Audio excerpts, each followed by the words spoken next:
welcome back to Newfoundland and Labrador Studies 2205.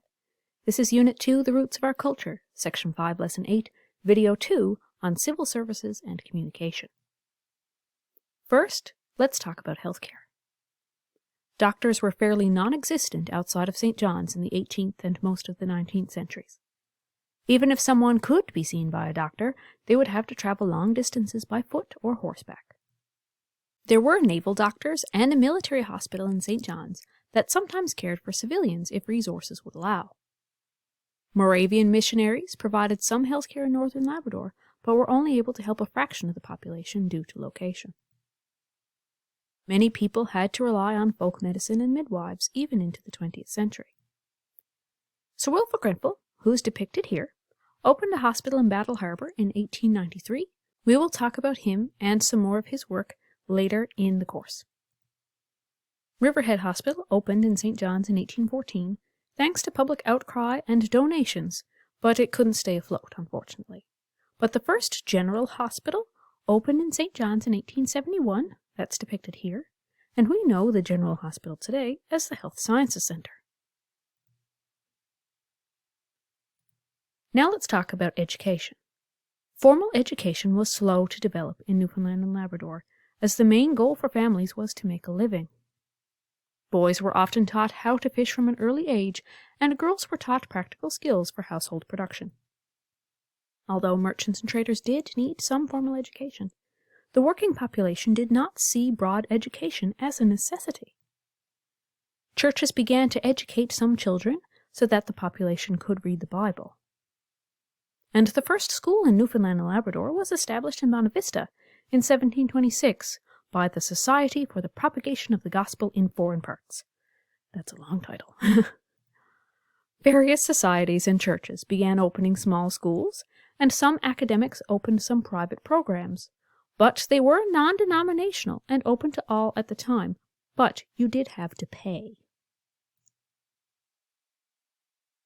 Broad availability of education did not occur until the first Education Act was passed in 1836. This gave churches grant money so that even the poorer classes of people couldn't take advantage of schooling. Churches were given control over schooling, which in turn added to their control over the congregations, therefore over what values were imparted onto children. The Education Act of 1843 saw grant money equally divided amongst Catholic and Protestant groups, and in 1874 an act was passed to make schooling completely denominational, with government inspectors appointed for Roman Catholic, Church of England, and Methodist schools. This top picture here is Methodist Academy in Twillingate, and then we have St. Henry's Roman Catholic School in Corner Brook, and the bottom is a school in Labrador provided by the International Grenfell Association. But despite these advancements, at the turn of the 20th century, less than 50% of children attended school as they needed to work with their families. In the early 1800s, there were two classes of people. Wealthy merchants and planters were upper class, and poorer fishers were lower class. A rural middle class emerged by the end of the 19th century, creating a three-class system, which included wealthy merchants and planters in the upper class, fishers who used cod traps, who were able to obtain higher capital, and local men who worked in civil service became members, forming the middle class, and fishers and sharemen who owned little gear or none, forming the lower class. Finally, let's talk about communication and culture. Distinctive regional subcultures occurred with particular dialects, expressions, and values. Communities that were very close could even have different cultures. This was thanks to different immigrant groups who settled there, and isolation due to the lack of roads and communications. The first postal service in Newfoundland began in 1805, when the governor established a postmaster in St. John's to handle letters from London. Mail service for the rest of the island did not occur until 1851, when the colony established packet boats to deliver mail along the coast. Telegraph became operational in 1851, but only between St. John's, Trepassey, and Carbonear.